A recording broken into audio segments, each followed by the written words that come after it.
श्री अमरेश जेना और बाइया जेना आज मुझे देखिली गणमाध्यम सामने गिरफ्तारी हेबा समय रे मो ना उच्चारण करछंती कि ए विषय रे अर्चना नाग को पचारंतु बोली।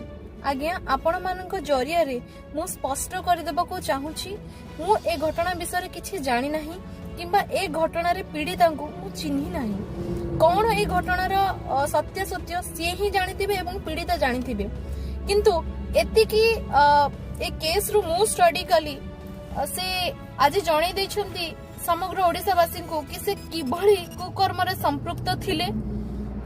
एवं आउ गोटे कथा इम्पोर्टेंट कथा हैला कि सी जो मो ना नै कि उच्चारण करछंती कि अर्चना नाग को पचारंतु बोली से एथिरे स्पष्ट कर दउछंती कि सी मो प्रति हेतिबा अन्याय अत्याचार एवं केस रो संपूर्ण मास्टरमाइंड और सी मो घटना रे संपृक्त थिले।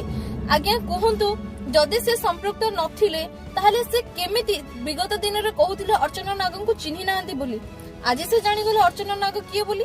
थैंक यू भाई आपण मते मने रखिचंती आपण मानक माध्यम रे मो भाई को धन्यवाद जणाय को चाहूची कि कम से कम अर्चना नाग को आपण मने रखिचंती बोली।